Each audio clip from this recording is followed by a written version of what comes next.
Hello. You ever had one of those moments where your stomach just drops, like you missed a step going down the stairs, except the fall never ends? That was me last Thursday, except instead of tripping, I was listening to my wife confess something she never meant for me to hear. But hey, on the bright side, at least now I know where I stand, right at the bottom of the marital food chain, somewhere between guy who fixes the Wi-Fi and living, breathing ATM. Buckle up, because this isn't just a story about betrayal. It's about realizing you're the last idiot in the room to get the joke and the punchline.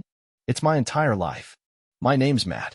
I'm 35, work in IT, and have spent the last 9 years married to a woman I thought was my best friend, high school sweetheart, and the person who knew me better than anyone else. Turns out, she did know me better than anyone else, specifically well enough to lie straight to my face for what I now suspect was a very long time. Her name is Claire. She's 34, a marketing manager, and the kind of person who can walk into a room and make everyone feel like they've known her for years. She has this easy, effortless charm, the kind of warmth that makes people trust her. I used to love that about her. Now I wonder how many people fell for the same act, and if I was just another sucker in a long line of them. Up until last week, I thought we had a good marriage. Nothing perfect.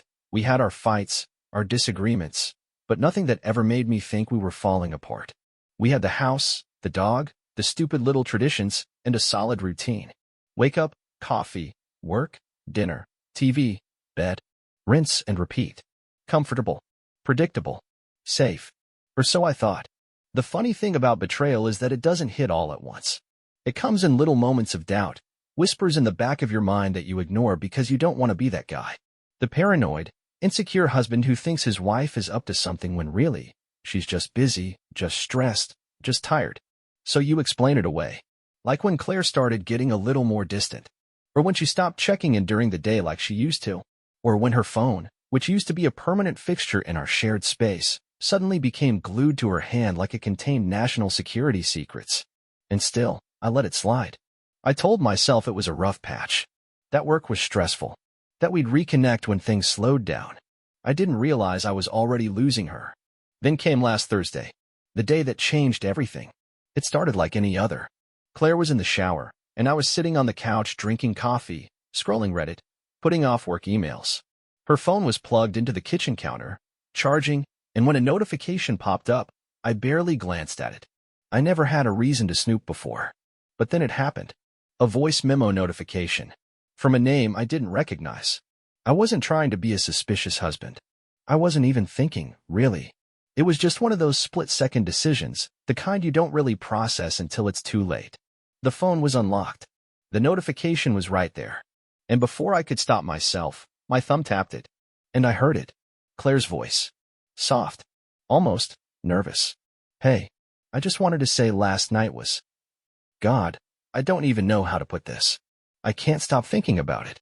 About you. About us. I feel like such a mess right now, like I'm living two lives, and I don't know how much longer I can keep pretending everything's normal. I wish I could just be with you. Really be with you. But for now, I don't know. Call me later. The message ended. I just sat there. I don't know how long I held that phone in my hands, staring at the screen like I could will it into making sense. The world kind of faded out, everything drowned in this hollow, ringing silence. I could still hear her voice in my head, replaying on an endless loop, each word another knife between my ribs. And then, like an idiot, my first thought was, maybe there's an explanation. Yeah, there was an explanation, all right. I just wasn't ready to hear it yet. I spent the rest of the day in a fog, moving through my routine like a ghost trapped in his own life. The coffee tasted bitter. My inbox was overflowing with emails I couldn't bring myself to answer. Even the dog seemed to sense something was off, his tail wagging a little slower, his eyes watching me like he understood more than he should. The voice memo echoed in my head on a loop, every word pressing deeper into my chest like a weight I couldn't shake. The logical part of my brain kept searching for an alternative explanation, but the truth was sitting right in front of me, waiting to be acknowledged. There was no misunderstanding, no missing context. It was exactly what it sounded like. By the time evening rolled around, I had convinced myself to act normal, pretend I hadn't heard it. I wasn't ready to confront her, not yet. I needed time to think, to process, to understand how someone could spend 9 years building a life with me and then, so easily, throw it all away. She came home at the usual time, moving through the house like nothing had changed. The same familiar routine, keys on the counter, shoes kicked off, a casual stretch as she poured herself a glass of wine. I watched her, noticing every detail I had ignored before. The way she glanced at her phone when she thought I wasn't looking. The slight delay in her responses, as if part of her mind was somewhere else. The way she smiled, effortlessly, as if she wasn't living a double life. For a moment, I wondered how many times she had done this before. How long I had been a fool, playing my part in a marriage that wasn't real anymore. Maybe it had never been real. Maybe she had been lying to me long before I ever had a reason to suspect. That night in bed, I kept my back turned. My breathing steady, my eyes locked on the ceiling as I listened to the sound of her shifting beside me, oblivious to the fact that the man she thought she knew had already disappeared. As soon as I was sure she was asleep, I got up. The stairs creaked under my weight as I made my way down to the kitchen, where her phone had been charging just hours ago. Of course, it wasn't there now. She kept it close, always within reach. I didn't need to look at it again, though. I already had everything I needed. The voice memo was proof enough. But I wanted more. I sat in the dark, my mind spinning through possibilities, trying to figure out my next move. Some men would have confronted her immediately.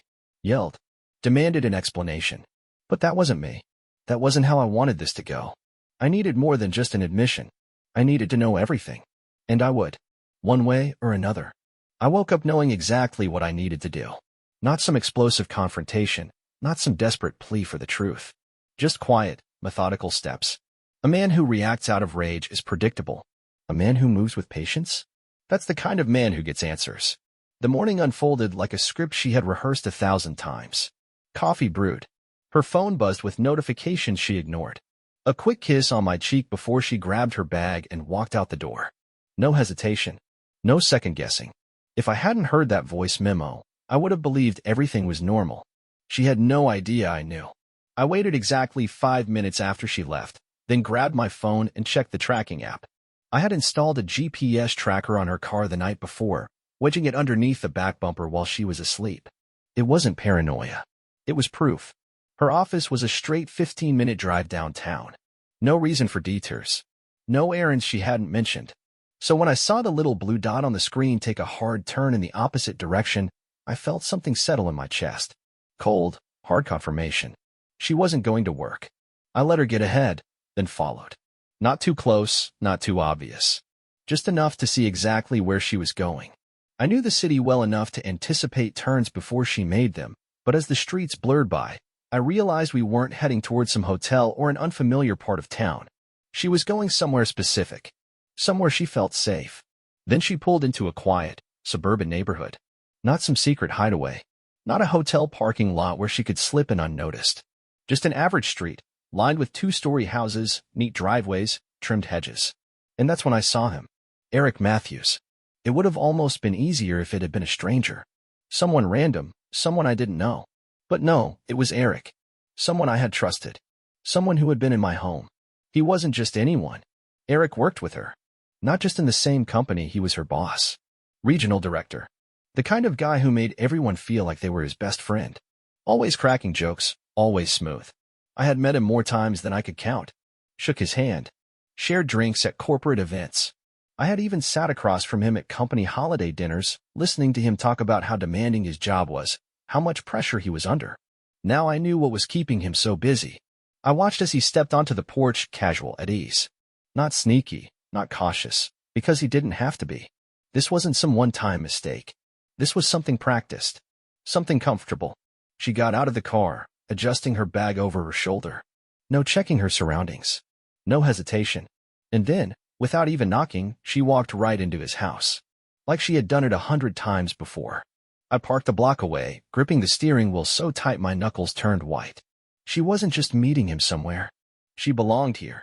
This wasn't an affair in its early stages. It wasn't a mistake she was regretting. This was a second life. One she had been living behind my back. And the worst part? I had been the only one in the dark. I didn't move right away. I sat there, gripping the steering wheel, staring at the house where my wife had just walked in like she belonged there. My hands ached from how tightly I was clenching them, but I didn't loosen my grip. Not yet. The blinds were half closed, but I could see shadows moving inside. A glimpse of her bag tossed onto the couch. The faint glow of kitchen lights turning on. The easy, natural rhythm of someone settling into a place they've been many times before. It wasn't a fling. It wasn't a mistake. She was comfortable here. I forced myself to breathe, but each inhale felt heavier than the last.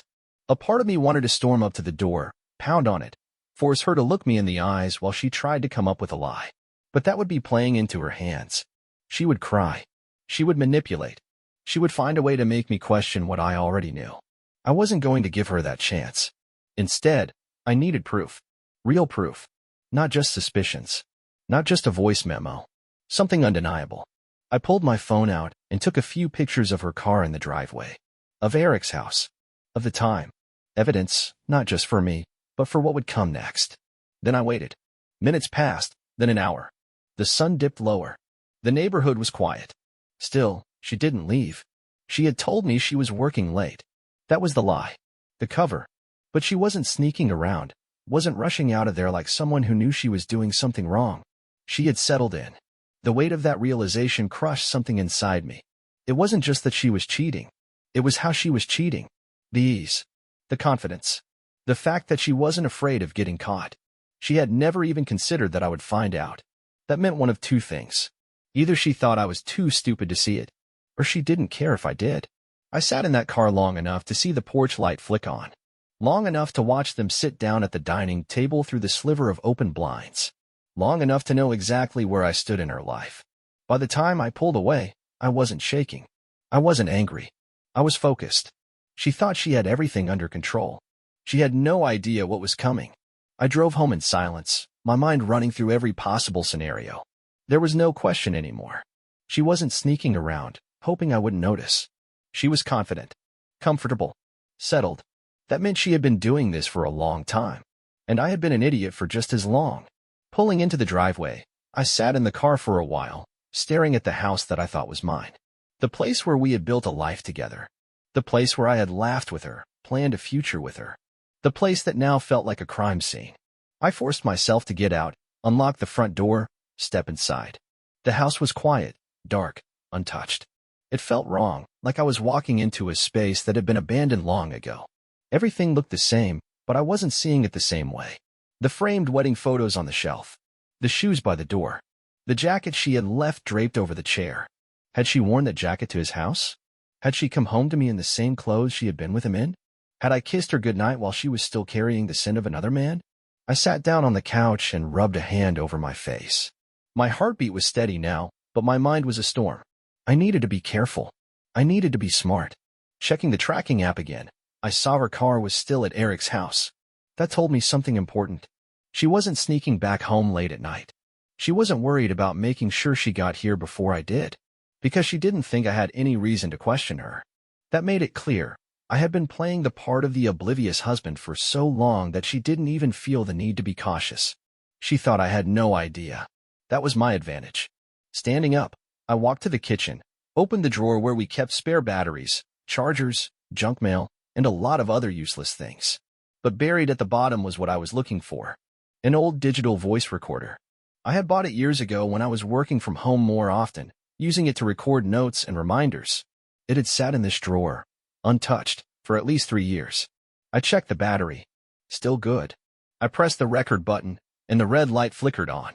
She thought she was in control, but she was about to learn how wrong she was. I wasn't going to ask her anything. I wasn't going to accuse her. I was going to let her tell me everything herself, and she wouldn't even know she was doing it. I placed the voice recorder carefully back in the drawer, making sure it was positioned in a way that allowed me to hit the record button quickly when the time came. There was no need to rush things. If Claire had spent months, maybe even years, crafting this lie, I could afford to be patient. Glancing at the clock, I saw that it was nearing 9 p.m. She was still at Eric's house. I checked the tracker again just to be sure. She hadn't moved. That was good. It meant she was comfortable enough to lose track of time. It also meant she had no intention of coming home and pretending to be the devoted wife. The more I thought about it, the more I realized that her lying wasn't just about hiding an affair, it was about controlling the narrative. As long as she told me she was working late, she could come and go as she pleased, no sneaking required. If I ever got suspicious, she would have a built-in excuse. I told you I was working late, didn't I? That meant she thought she had a system in place. A pattern. One that I wasn't supposed to notice. but I had noticed. I left the lights off in the house as I moved through it, my footsteps silent on the hardwood floors. Everything looked the same, yet now it all felt unfamiliar. The couch where we had watched movies together, the dinner table where we had eaten countless meals, the bedroom where we had once fallen asleep in each other's arms. Had she come home from him and climbed into our bed like nothing was wrong? Had she ever lain next to me while texting him under the covers? Had I kissed her goodnight, blind to the fact that someone else had already touched her that same day? The thoughts made my stomach turn, but I forced myself to push them down. I couldn't let emotion take over. Not yet. A little past 10 p.m., I finally heard her car pull into the driveway. I didn't move from my seat on the couch. I wanted to see how she would act, how she would walk through the door and present herself to me. The front door opened, and she stepped inside, pausing just long enough to drop her purse on the entryway table. She let out a soft sigh, the kind that someone makes when they've had a long day. She wasn't faking exhaustion. She wasn't trying to sneak in quietly, because she didn't think she needed to. I listened to her footsteps as she moved through the house, straight to the kitchen, where I heard the familiar clinking of a wine glass being pulled from the cabinet. She had no idea I was sitting in the darkness of the living room, watching. A few seconds later, she turned and saw me. For a split second, she hesitated. Barely noticeable, just the slightest shift in her body language. But I saw it. Then, just as quickly, she smiled, relaxed, playing the role of the tired wife. I let her believe she had fooled me, because the game had already changed. She just didn't know it yet. I woke up the next morning with a clarity I hadn't felt in years. Everything that had seemed uncertain the day before was now crystal clear. There was no doubt, no hesitation, just a quiet, calculated rage humming beneath my skin. Claire had built a life on lies, comfortable in the belief that I was too blind to see them. She had spent months, maybe years, perfecting her deception, believing that she could keep me in the dark forever. She had no idea that I was about to turn her entire world inside out. I moved through my morning routine without a hint of anything being wrong. Coffee brewed in the kitchen. Emails checked. My usual goodbye as I left the house. Claire was still half asleep when I walked out the door, completely unaware that by the time she went to bed tonight, everything she thought she had built would be gone. The first stop was my lawyer's office. I had spoken to him the night before, laying out the facts without emotion. The divorce papers were already being prepared. The process would be swift, efficient, and ruthless. Claire wouldn't just be losing me. She would be losing financial security, assets, and every comfortable illusion she had wrapped herself in. From there, I went straight to the bank. Over the past 6 months, I had quietly moved my personal savings into a separate account, one she had no access to. The shared accounts were still open, but they wouldn't be for long. By the time she realized what was happening, she'd have nothing left to take. But those were just the formalities. The real revenge? That would be personal. Claire had spent so much time lying that she had forgotten one crucial thing. She wasn't just cheating on me. She was cheating in plain sight of people who mattered. People who thought they knew her. People who would turn on her the moment they saw her for what she really was. I spent the next few hours crafting something special. A beautifully organized folder, filled with pictures, text records, location history, and the recording of her voice memo. And then, I sent it. To her parents. To her closest friends. To her colleagues. To our mutual friends. And, of course, to Eric's wife. The email was simple. No accusations. No anger. Just cold, undeniable proof of what had been happening behind closed doors. Once the last email was sent, I took the next step. Claire's work was everything to her. Her career, her reputation, her carefully maintained image of being a polished, professional woman. She had always prided herself on being respected in her field, on being seen as someone trustworthy. That was about to change. I contacted HR at her company, forwarding them a separate folder detailing her ongoing affair with her direct supervisor. Company policy was strict about workplace relationships, especially ones that involved deception, unapproved fraternization, and the abuse of professional power dynamics. By the end of the day, she wouldn't just be facing a destroyed marriage. She would be facing the loss of everything she had built her career around. With every step, I felt lighter. Not happier. This wasn't about happiness. But free. Claire had chosen to betray me. She had thought she could do it without consequences. By the time she realized what had happened, it would already be too late. And the best part? I wouldn't even be there to watch it happen. Bye-bye.